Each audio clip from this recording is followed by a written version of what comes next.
Hi, welcome to our latest installment of Studying Overseas webinars with Musicus Society. I am very, very happy today to be able to introduce and to speak with our guest, Ms. Sara Wedl-Wilson, who has done so many different things in the music industry and in music education that I think it's such a treat for everyone today. So welcome, Sara. Thank you. Hello to everybody. And just a very brief introduction before we jump in. Yeah. Sara is currently the president or President, CEO? president. Rectorin, Rector, right, yeah. of the Hanns Eisler Music Conservatory in Berlin, which is one of the most prestigious music conservatories in all of Europe. It has some of the most renowned professors that everyone knows. It's also located in the wonderful city of Berlin, where I also live, and that's why today I'm able to have Sara here live with me. And so let's jump in to this, because I think it'd be really interesting for our audience to know about your background. Yeah. You told me that you come from a musical family, yet you went on to Cambridge University. Was it Emmanuel College? Yeah. Where you study French and German. Yeah, that stands me in very good stead now Yeah. that I studied German. My parents are musicians. My father is a sound engineer for BBC Radio 3. My mother is a clarinetist. So I was surrounded by music from a very early age. And I thought for a very long time that I would become a violinist. And then I got really interested in languages. And I decided that I would break out from my family mold and would do something different. And I got my place to study in the, so prestigious Cambridge University. I was so thrilled. But of course, Cambridge is full of music. So, when I got to Cambridge, what did I do? I played my violin for 4 years, which was absolutely fantastic. And after graduating from Cambridge, I wanted to somehow work in the music business. And so I combined my language skills with my management and started working as an arts manager. And I was very soon, I was taking the St. Petersburg Philharmonic, 120 musicians around Europe on tours. I was 21. It was great fun. And then I moved to Salzburg. And since then, I've been in Central Europe, using my languages every day and having a fabulously exciting time as an arts manager. I worked in Salzburg. I worked in Innsbruck at the festival. I did early music and modern music and opera and concerts. And then in 2014, I was asked whether I would like to be Vice Chancellor of the Mozarteum University in Salzburg. And I thought, wow, something new, something different, working in music education, having worked with the artists for 25 years. And I said yes. And I moved there. Very soon I had to take over the university because our president stepped down. And then in 2019, I got this job at the Hanns Eisler Music Academy in Berlin. So I'm continuing my career now as a music educator, as a manager working in music education, which I find exceedingly exciting, accompanying the next generation of artistic personalities and making sure that everything is smooth for them to be educated by the best possible artistic professors that there are, and to start them out on their careers. Wow, like I said, you really have done so much in various fields of music. And I think, this is such an inspiration, in fact, for a lot of our listeners, because a lot of them are just perhaps starting on their path into the music world. And of course, we have a lot of questions from them, especially about your institution. And also, I think in general, a lot of people like myself before we came, we had no idea what it was like to study in a foreign place like Germany, where of course you have cultural, linguistic, and just academic differences. So perhaps we could already let's look at some of those questions people have. For example, and this was a big barrier, I think, for myself and other people who were studying from overseas, which is language, the German language. Of course, now that I think about it, one absolutely should learn German if you're a musician. If you're not even in Germany, you should still learn German. So I think in a way there is no downside to having this requirement, right? No, there's no downside. And in fact, we do expect our bachelor students to have B2 level in German, but we also offer courses. So it's totally possible to come to Berlin and to do one of our online courses here and, you know, improve the language. But I have to say it helps if you've already started before you come. And in fact, 2 months ago, I spoke to 2 young Chinese students who just arrived in Berlin. In my digital open hour I have every week where anybody can log in and talk to me. And they logged in and we spoke German and I said, wonderful. And they said, yeah, we were really careful. We took lessons before we came and they'd arrived and they were really quite proficient because German is a terribly logical language. So you just have to sit down and, you know, learn the grammatical structures and then use it. And of course the Germans speak quite slowly. So that's also better. You know, the French speak terribly fast. Yes, but the Germans speak slowly and clearly. clearly. Yeah. And it's a very clear and logical language. So it's great to be able to learn that. Yeah. So actually, for the people who don't know, like when you say B1, right? B2, B2. Yeah. It's a system that I think if you just go online to, for example, to the Goethe Institute, you can find out what all that means because they start with level A1 and 2 and maybe even 3. And then when you get proficient enough, then you move to B, which is the second level. So you could all figure that out if you go on the website and see what it'll take for you to pass or to meet the minimum requirement. But I think in general, it's just such a useful language in the music world and culture in general, right? And you know, if you're coming to study in Germany, you want to be able to communicate. Now, my academy is hugely international. You know, we're 75% international students. Oh, so the German students are actually, you know, in the minority. And it's a wonderful community. You know, it's a global community. So, you know, don't think you would come to Berlin and be on your own. Not at all. You know, you've got all sorts of colleagues around you who are going through exactly the same thing. But of course, when it comes to actually studying, you know, we do make sure that the theory, the musicology, the music history, you know, there are classes for people who are native speakers, and there are also classes at the start for people who are still learning the language. So we make sure that we take care of those of you who are just arriving and, you know, are still getting to grips with a new language. Well, that's a new development I hadn't heard about before, because when I was studying in Cologne, there were only the regular theory classes. And of course it was great because if you had to jump into a language, you know, to be surrounded like that, that's really the fastest way to learn. I think this system that you're talking about, that really can smooth the way into life here. I think that's very important. I think, well, but besides the language, of course, then maybe I think people don't know so much about student life here. Perhaps you could also enlighten us a little bit. Well, student life is fantastic. Yeah. I mean, of course, just this term we've been plagued by you know, having to have just online lessons and online seminars because of the corona pandemic. But we are we're very hopeful, and we trust that this will be over soon, and that we will be able to start a normal winter term. And the student life is fabulous, but it's very full. You know, there's an awful lot to do.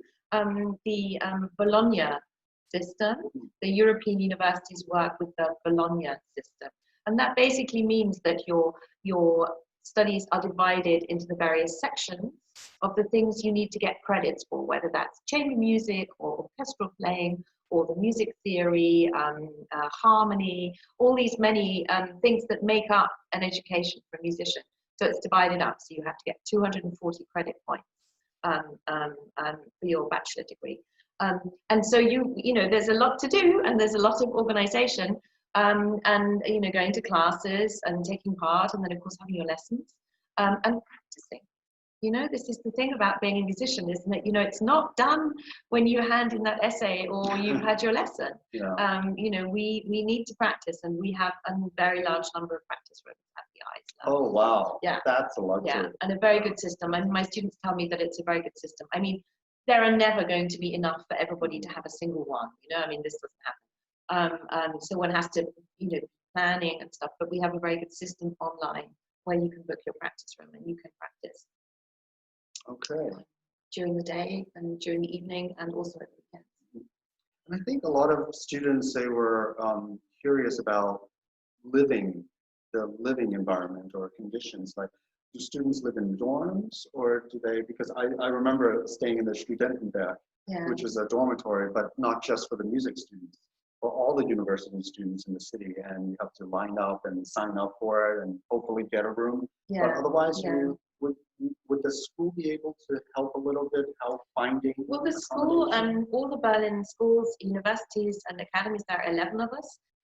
You know, we all have rooms in this, it's called Studierendenwerk. We can write that in a chat, so that everybody can have a look on that page, because there you can see the dorms that there are, the hostels that there are in Berlin, and see the prices, and you know, work out where you would like to be. But of course, it's also possible to share with other friends or to share with people you meet at the college. Some people are able to practice in their rooms and some people not. So that's also something to think about. But I think, you know, when you arrive in a new city, it's great to be in one of these hostels or you know, dorms, because you meet other people. Yes. And you know, that's what it's about. You know, we are widening our networks all the time. And to be in a city like Berlin and to have contact with other students is great. Yeah, I think, of course, both of us living here, we really know how much there is to do also outside of school, right? I mean, there are unlimited number of concerts and other cultural activities, museums and galleries and clubs and everything, or just nature, going outside. Yeah, the lakes so all beautiful. around. Berlin is a completely green city. It's just amazing. You know, because West Berlin was surrounded by the wall, the Berlin Wall, for so many years, the local council really made sure that the city was very, very green, because people, you know, were not leaving. And in fact, Berlin has so much water, so many canals, that it has more bridges than Venice. So that is a lot to contend with. It's a very beautiful city. It's a very big city. You know, it takes some getting used to. And as Trey's just said, you know, there's just so much to do. But also in our business, there are 7 fine orchestras. I mean, not just the Berlin Philharmonic, but 6 further orchestras here. 3 of them work for the opera houses, the great opera houses there are here. Wonderful chamber music halls, the Pierre Boulez Saal, the Radial System, where there are very different, varying events going on. So there's something for everybody, and it's really hard to decide in the evening what to do, because there's so much choice. Yeah. Well, I think that you were telling me something really interesting before about the school for younger students that you guys have. Perhaps you could explain a little bit. We also have a grammar school attached to the Hanns Eisler. Now, this takes kids from the age of 8 to 18. And there are professors from the Eisler who go there to teach. And some of the students come straight to us in the college. It's a normal grammar school, so people can get their A-levels. In Germany, that's called Abitur. And they get taught in small groups. It's a great atmosphere. It's 160 kids. Oh, that's it. Now, we used to have a boarding school attached. We don't have that anymore. So if someone would like to apply for that school, then it's necessary to live with a guest family in Berlin, but that's of course possible. And a lot of the children who've been there go on then to study with their main professors at the Eisler and continue their careers. So that's very exciting. But it's also possible to apply to be a young student at the Eisler, not as part of our boarding school, but to come for, you know, maybe 2 years off your own bat. And live in Berlin and study there. Now, the young student goes to the age of 18. Okay. And from the age of 18, you can apply to be a regular student. So that's like the Juilliard pre-college. Yeah, it's a bit like pre-college, yeah. But it's the special because our pre-college is sort of combined with this really lovely school. I mean, I adore going there because it's such a great atmosphere. I went there and watched them have a chemistry lesson recently, and they were making some kind of amazing potion. And you know, it's very special because, of course, it's very individual teaching because there aren't so many kids there. Oh wow! And what would the cost be for attending a school like that? Very minimal. I mean, it's state run. Yeah. Oh wow. Yeah. Okay. So there's a little cost that they pay, a little something that gets paid for the fact that they have music lessons. But it's minimal, absolutely minimal. Wow. Yeah. Good. Yeah. Which is quite a contrast to, let's say, the American contrast system. to elsewhere, but of course, you know that actually at the Eisler as well, at our music academy, it's just about 300 euros a month because it's state funded. And this is something I always say to the new students who come to us about learning German. I say, you know, this is the respect that one needs to have because the German government is financing this, you know, really great music academy. And it's possible if you're good enough and if you get your place, if your talent is right for us, then you are supported by the German government. And I think that's still, you know, that's still a great gesture. Sure. And it could only make your life easier as well. But that's, I mean, I'm still to this day astounded by the difference in cost of studying in Germany and also Austria, I believe. Yeah. And of course, I think in that sense, because you pay so little, there is a certain amount of sort of individual, let's say, initiative or independence, right? That one needs to be prepared for because, you know, when you go to school in America where you're paying, you know, $75,000 a year, of course, the school just smothers you with resources. But I think one thing I learned when I came also, which is that it was actually a really liberating experience to try and find your own way. And, you know, you have your classes, you have your schoolwork and all that, but then outside of it, there's so much to do, like festivals to go to, master classes to attend, competitions. And, you know, I also joined Mahler Chamber for a year while I was studying, just to travel and things like that. And I think with maybe you could also speak a little bit about the extracurricular side of studying in Europe. Well, I mean, let's start with maybe studying in Berlin. And I just spoke now about the 7 orchestras. And every one of those orchestras has a young academy program.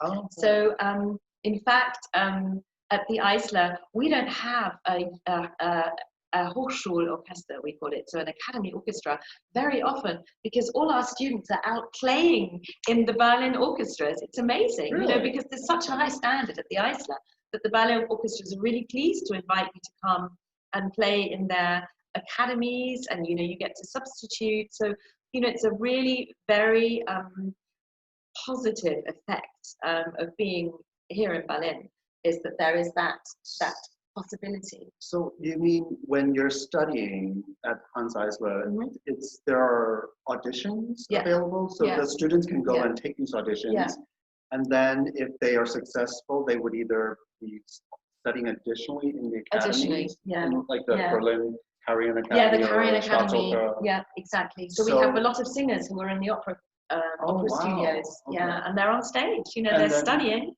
And yet they're already on stage at the State Opera. And so when they are, let's say, playing as a substitute in these orchestras, are they also getting paid?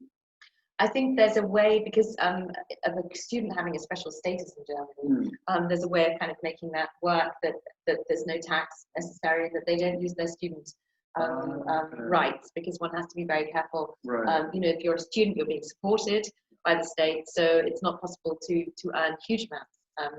But, you know, some of our students have to support their living costs, which are not, you know, can be quite high. Right. And in fact, we've seen that in the Corona phase here. We've had to actually collect quite a lot of donations from people who are near to the academy to support our students. Really? And we have been supporting them through this and helping them pay their rent and their living costs, because, of course, some of them do jobs like selling programs at the Philharmonie, or working, the doing record a little store, bit, yeah, little bits like and pieces in retail, yeah, and in catering business, and of course that has not been possible. So some of them got it. okay. But we've been careful to look after our community during this period. Well, I mean, since you did mention the cost of living, like rent and things, this, so many of our audience members being in Hong Kong, this is almost an obsession. Yeah. To, about cost of real estate. Absolutely, it's not that bad. Right, Berlin. exactly. I mean, so I think we need to keep things in perspective. Yeah, totally. I mean, I've been lucky enough to spend a lot of time in Hong Kong on visits in the recent years. I was involved in the Mozart Festival in Shanghai. So I flew into Hong Kong and went over. The bridge was just being built, that beautiful bridge. So I know Hong Kong, and I realized that of course. So yeah, we're not talking about Hong Kong prices. Right. But we have students who come from Eastern Europe. We have students who come from South America, and some of them aren't being funded quite as well from home. So it's necessary to make sure that everyone's okay. Okay.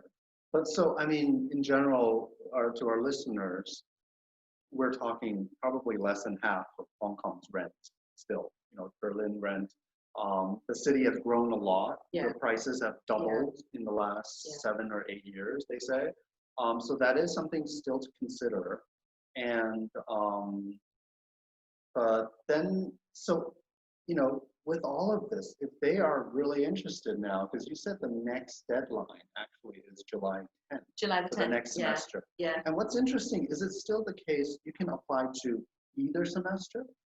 Yes, we have that. You can enter. Yes, which is actually quite unusual. The other music university in Berlin, the Universität der Künste, so the University of Arts, doesn't have that application possible for the summer semester. So in the Eisler, you can apply for both. Now, we've changed the procedure a little bit this year to take in account the fact that you guys sitting in Hong Kong can't travel easily to Berlin at the moment to do an audition.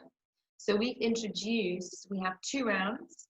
The first round is now digital, and we are using the platform MoveUp. So you go on our website, you apply, you upload audio, video files according to the repertoire that is required for your instrument. And we have about 1,100, 1,200 applications. And of that, generally, sort of, on average, 10% will get a place at the college. So we're going to look at all those applications after the 10th of July, once they've all arrived. And then we hope and pray that we will be able to have physical auditions in Berlin in September. Okay. But of course, that depends very much on the international flights. So, we're hoping that, international flights are going to start and it's going to be more easy to travel, that the quarantine regulations are going to be changing. It's changing all the time. We're only now at the beginning of July. So we hope very much that we have 2 weeks reserved in September, the 21st of September. For 2 weeks, we have reserved all our halls, and we hope that we will be able to receive you in Berlin if you've got through that first round and you're invited to an audition. Now, if that's not possible, then we will do the second round digitally. Okay. But that at the moment is how we're planning.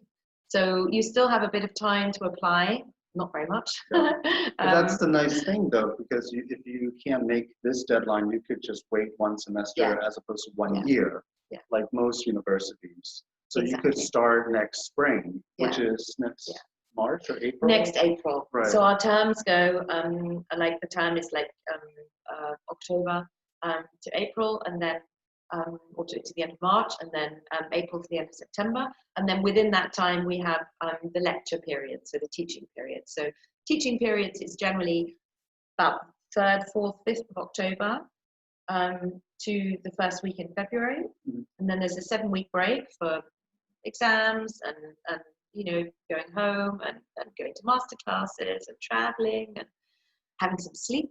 And then we start again at the beginning of April, the end of March, beginning of April. And that term then goes on to 3rd, 4th of July. and then we have another week or so for the exams, and then there's the summer break. So, you know, again, a lot of our students will be going to masterclasses during that time, traveling all over the world, Right. traveling home, you know. Just to circle back a little bit, because I know we have quite a few younger students, you know, because maybe they want to start early already. Yeah, yeah. So you were talking about the Bach Gymnasium. Yeah. The school for the younger students from Yeah. 8 to 18. How does that admission or audition process work? I mean, that's normally admission for the school year, Uh-huh. and the school year starts in mid-August. And they have to play an audition? Is that what it is? I'm sure that that is the case. I have to say that I haven't, because I've just started in October this new job. I'm certain that that's the case, because of course it's a music. Right, it's a music exactly. school. Yeah. So they should probably go online to find more information about it. Yeah, I will put in the chat when we finish. I'll put the name of the school so you can Google it. It's called the Bach Gymnasium. So Bach as in Johann Sebastian Bach, but in fact it's CPE Bach Gymnasium. So if you Google that in Berlin, then you will get on the website of the school and you'll be able to get in touch with them and write to the professors and the administrative staff. Well, we just actually got another question about the semester and the audition process. They were wondering if they are able to audition now for this winter semester, could they choose, I guess the meaning is, could they postpone the start to the following semester, or would they have to re-audition? It's always possible to talk about these things. We're very individual. You know, the Eisler has around 500 students, and they're all top class. And so we're very individual about these things. So if that is something that they would prefer, then that needs to be spoken to with my staff, and we make individual decisions for you to make sure that, you know, we're offering you what you need. Right, right. Wow. I mean, there's just so many things that I think people are learning now about coming to study in Berlin at Hanns Eisler. The audition, we've spoken about the audition, about life, and living, and the cost, you know, how to do the audition. And, you know, there was another question about, I think we've also had for other schools, about how to contact the professors or how to get in touch with them. And I think this is quite a standard thing. Yes, I mean, it's very interesting because that is how our business works. It's very individual. You are making a decision to spend 4 years or 6 years, if you then do a master, so 4 years bachelor, 2 years master course, you're making a long-term decision to study with a professor. So it's important that you know about this person. And a lot of people will try to get in contact, to write, to have a lesson, to meet one of the professors at a masterclass. And I'm sure you will see that a lot of the famous professors who teach at the Hanns Eisler are often in your part of the world, you know, giving masterclasses, giving training, maybe doing a couple of weeks at the Hong Kong Performing Arts School. So it's definitely a good idea to be in touch and to make sure that that's the direction you want to go in, because it's a very individual thing and a very personal thing. It's your decision for your life, and you need to make the right decision. And it seems like they're quite responsive, actually, from what I heard. If you just go on the website to their email and send them an email, that's probably the most direct way. Absolutely. And the ladies running the webinar were so kind to put the school's website up, because I wanted to show you how to do this. So if you want to find out the professors who are teaching, then you go onto the top line where it says school, and then you go down to people. Yep, wonderful. This is great to be able to show you like this. Thank you so much. Okay, so we have a filter here. And if you go onto the filter, then you can choose your department. So the first department A is voice, music, theatre and direction. Department B is the strings, the harp and the guitar. Department C is wind, percussion, conducting and correpetition. Department D is piano, composition and all the theory studies. So if you want to, for instance, let's go to Department B. And then subject department, let's go on the subject department, which is next to that. Yeah, absolutely. And let's put in viola. Yeah. So now you see down here, the whole list has come up now of all the people who teach viola at the Eisler. And you see, of course, one name that is hugely famous, Professor Tabea Zimmermann. Now, of course, a lot of people want to come to Berlin and play with her. And now you see a little bit about her and the details of her career. And also it says send email. So, you know, it's possible to send an email and say, you know, I am so-and-so, I would like to have a question, and to get in touch. And also you see her personal website, so you can find out more about her. Now, this is just one example of one of our 42 professors at the Eisler, but it's possible to find out more about them, which is important for you to make your decision. Yeah. Lovely. Thank you for showing us that website. We just got a second question, but I think perhaps this is something I should answer more, which is about what one looks for in an audition. Yeah. You know, I think in Germany, would you say, I think the standards being so high and so international, I mean, one definitely has to start at, let's say, even technical level of the highest order before one can even start to consider coming to an audition. So of course there's the very straightforward question of having a solid technique. But I think on top of that, you know, especially a place like Hanns Eisler, which is super competitive, and also Cologne, which is what the person was asking about, you know, these major conservatories, since the competition, let's just, I hate to use the word, but there is competition when you're auditioning. You need to be really an individual. You know, you can't just show up and say, I have perfect technique, I play in tune and that's enough. And, you know, I play like a metronome, right? Because everybody else is going to be able to do that too. And, you know, and this is where we get into the whole reason of why we're playing music, right? So I would always tell people whether it's an audition or a competition, that it's a concert. So when you go and play, don't think of it as I'm going to win, but rather is I want to show my music, you know, what I feel about this music or why I like this music, why I love this music. Yeah. I think that's so important, and just stop thinking about it as a competition, because that's when the wrong kind of mentality and even technique gets in the way, because you start to think, just look for perfection.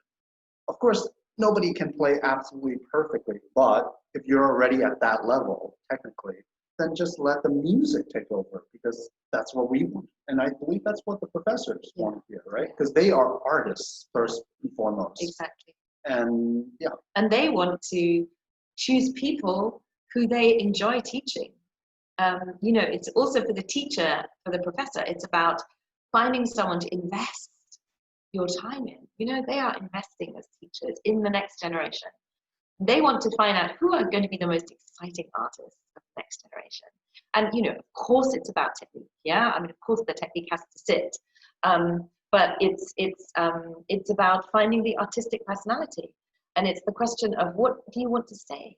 You know, why are you playing this Brahms sonata? What do you have to say to your audience? What is it that you're projecting? So I think Trey is absolutely right. It's not about a competition. It's about performance. It's about performance, and it's about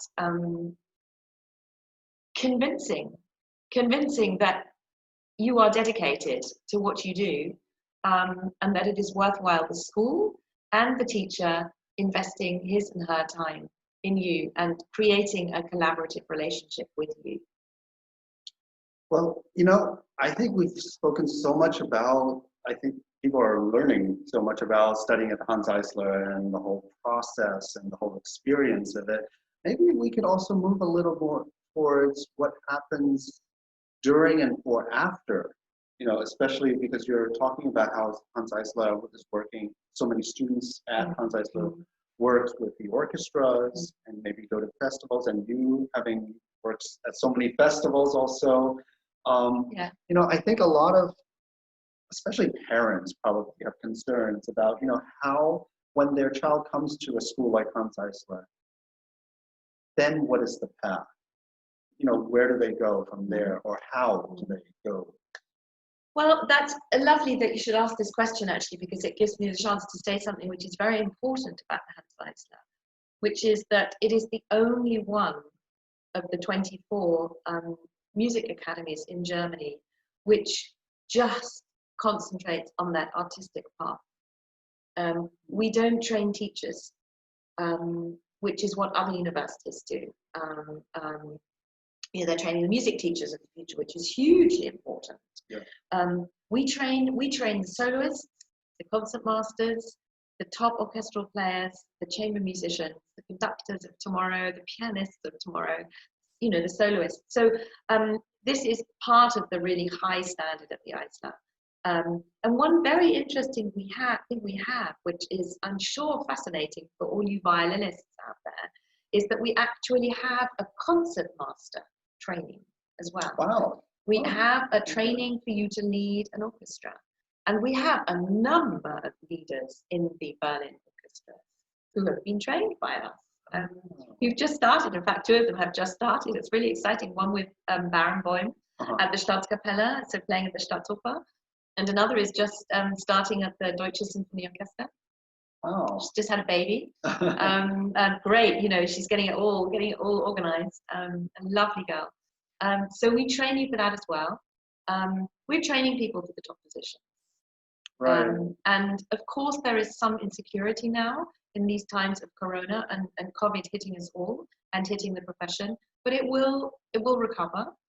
I think if we're talking to the parents out there, lovely that you're in here listening as well, I think it's very important as a musician always to make sure that you have a wide range of possibilities.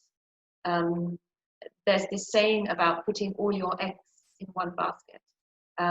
It's important also to have that university degree. So, if you come to the Eisler, finish your course, do your bachelor, do your master, have that university degree. That's very important because that means that you can always apply for a professorship and teach yourself at a later date.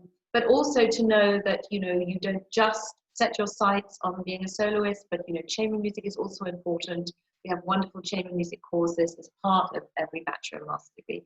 So I think that is something that, we must all think about in these times, is making sure that we're very stable, that we have good roots, and that we will have different possibilities, and we have things that we can think about. If times get hard in one area, that we can continue in one another.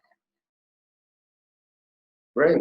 Yeah, because I know a lot of students, they don't, especially in Hong Kong, in fact, they want to do the music, but also do some, have a sort of backup or insurance, whether it's through academics or, like you said, training for other areas of music that's possible, not just solo, but leading.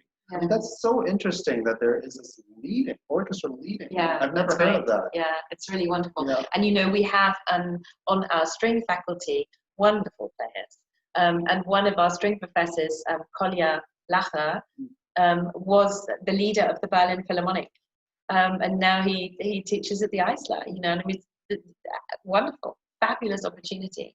The interesting thing is that, there are a lot of people who study music because it's their passion, and then decide during their course that they want to put their focus in their working life on something different.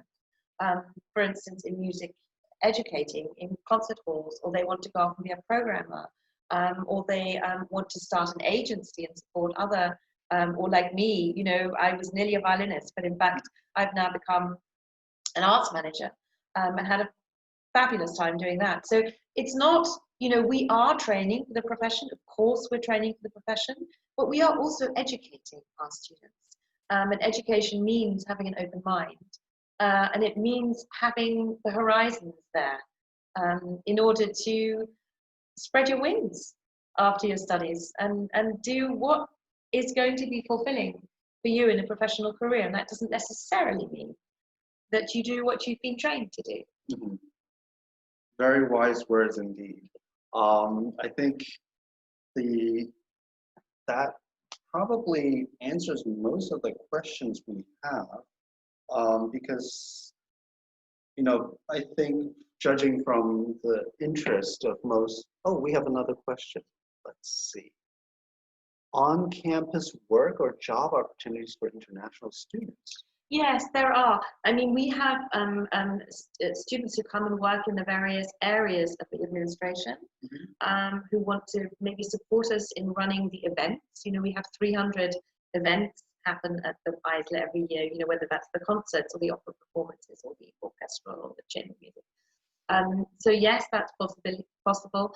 But Berlin is such a huge city that there are a lot of other possibilities. I mentioned earlier, you know, selling programs at the Philharmonie, at all these concert houses, concert halls in Berlin. That's a lot of students do that, or they will teach themselves, have younger students. Sure. Or maybe they say, you know, I would rather do some waitressing, you know, be in a bar or work in school. You know, it's entirely up to you what you want to do. But yes, there are possibilities to increase your income and finance your studies. A lot of students finance their studies by doing that. But we also have a lot of scholarships. Oh, we have a scholarship okay. office, and it's possible to get scholarships for your living expenses. Doesn't cover them entirely. Right. And there's competition, of course, to get these scholarships, but we have about 80 scholarships. Okay. I think also just if you're coming from a place like Hong Kong, for example, and you get into such a prestigious place like the Hanns Eisler, there are also opportunities for scholarships in Hong Kong. For example, the Jockey Club, I'm sure they would be very impressed if you got into the Hanns Eisler, and that would be a perfect excuse to ask them for some money when you apply for because I know they send students overseas every year as well. And, you know, of course, during these times, I think finance or money is a big worry for many people. It's an issue. And of course, when you mentioned, what was it, 300 euros a month? Yeah, a term. A term. A term, yeah. So 600 euros a year is how much you have to pay the school. Yeah. So then, okay, I've got nothing else to say because I don't think you can beat that anywhere else in the world. You can't, but if you're working on a budget, you know, you still have to live in the city. And you know, if you're coming from Hong Kong, you'll want to go home regularly. So you're looking also at those intercontinental flights that have to be financed. So it's necessary to put up a budget, a personal budget, and work out how much you're going to need, and see how much money you're going to need to find through other sources in order to be able to afford. And I mean, let's not forget, we're talking about top class young musicians who are watching us today, and it's lovely to have you all out there, but Trey and I also know how much it costs to get a good instrument. So I'm sure that a lot of you are saving for, you know, maybe a better bow or, you know, a new beautiful clarinet, or, you know, those of you who have the misfortune to be pianists, you want to have that Steinway at home. So, you know, we're very aware, I mean, to be serious about this, we're very aware that you do have a lot of things to do with your money and that there's a lot of cost involved in having that idealism to be a young musician. And I don't know if it's still true. I remember when I studied in Cologne, it was maybe 200 a semester, but that included the subway ticket. Yeah, it does. Yeah, it does. So you can take the subway all over the city for free, included in your 300 euros per semester fee. And I mean, truly, the German government, I think this is one of the most impressive policies in the entire history of this government right now, to support the arts in such a big way. It's a very special country. Of course, the history of Germany is very troubled. And, you know, nowhere is that more clear than in Berlin. You know, the Hanns Eisler is on the other side of the wall. You know, the Hanns Eisler was the elite music academy for East Germany, and it brought out all those top young musicians that we all know. And some of them are teaching now at the Eisler, which is great. And of course, now we have our United City. But it's clear that, you know, the German nation has been shaken over the past 100 years. So it's great that we live in such a liberal society. And in fact, in Berlin, over 50% of the people have moved here since the wall came down. So in the last 30 years, so we're looking at a city that is, renewing itself all the time and hugely international. Some people say that there are parts of Berlin where you hear English. Yeah, that's the whole time, and they're German. It's really funny that. Of course, I love speaking German, but I'm also happy to speak English. We haven't said that. Of course, there's a cafe and there's a Mensa, which is what they call the, for you all to know, student cafeteria. Student cafeteria. Yeah, there's coffee shops, student coffee shops, and a student cafeteria, so you can feed yourself. And it's incredibly cheap. Yes. I remember from my days. Yeah.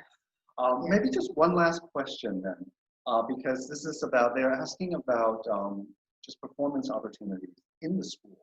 And I think this is really a perfect way to end it, because I think you were mentioning there are 300 events a year at the school showcasing students and professors, all the talents. Yeah, all the time. I mean, that's what you guys are about, This is part of your studies, is to perform, is to be on stage. We're training you to go on those stages, and you get the opportunity to do that very regularly. There are various formats. Of course, there's the class evenings, which happen at least twice a term, when you have the opportunity to play, having discussed with your professor in advance. There are mixed class evenings. There's orchestral concert. You will be having the opportunity to do chamber music. There are chamber music opportunities. And of course, we are constantly asked to send students to play in other parts of Berlin. So you will get lots of invitations to go and play at other places. You will also want to get together with colleagues, with other students, and say, why don't we do a performance of something, Pierre Lunaire, or whatever, and put that together yourself. So it's very active. You will be playing constantly, rehearsing, practicing, and we give you that opportunity, and it's a real oasis. We give you that oasis to fine tune and to learn from the great artists of our day, who are also great teachers. This is what we look for when we're engaging teachers, not just being a great artist, but it's having that capability of really imparting the information. And it's wonderful. It's wonderful. I know that you would all love it. Wow. This has been absolutely such a fruitful discussion. I think our listeners have gotten so much, and probably quite excited at the prospect of at least auditioning for Hanns Eisler. Absolutely. I mean, it's such, like we said from the beginning, this is one of the most prestigious conservatories in the world, really. Yeah. So the competition is tough, but if you set your mind to it and get well prepared, who knows? Maybe you can also be in Berlin one day and enjoying the student life here that Sara has been has described so beautifully. So thank you, Sara, so much. This is, I'm so happy. It's so funny because I live so close to the Hanns Eisler, and I didn't know there was so much, that's going on and all these different things. So I invite all of you to find out more as well. Go on their website. If you have maybe some really special questions, perhaps in the future, you could send it to Musicus Society, and we'll see if we can try and help you answer them. And just, of course, with Google nowadays, you can find most everything. So, so I guess that concludes this latest iteration of our webinar. Thank you again, Sara. And it's a great pleasure to be here. I've loved communicating with you perhaps in Hong Kong. Lovely. Soon. Yes, absolutely. You said you've been there so many times, and when the whole world situation settles, and let's see, maybe we could. That would be great. I would love to meet you all in person in Hong Kong. That would be super. But of course, also in Berlin, to greet you here. Wish you all the very best with your studies. Keep at it. If you don't get in for a bachelor, a lot of students come to the Eisler for their masters for the 2 years. So don't give up hope. There are great schools also in other places, but of course, we would love to welcome you in Berlin. Thank you. And stay tuned. We will probably have other types of webinars coming up. So we will inform you of that later. Thank you.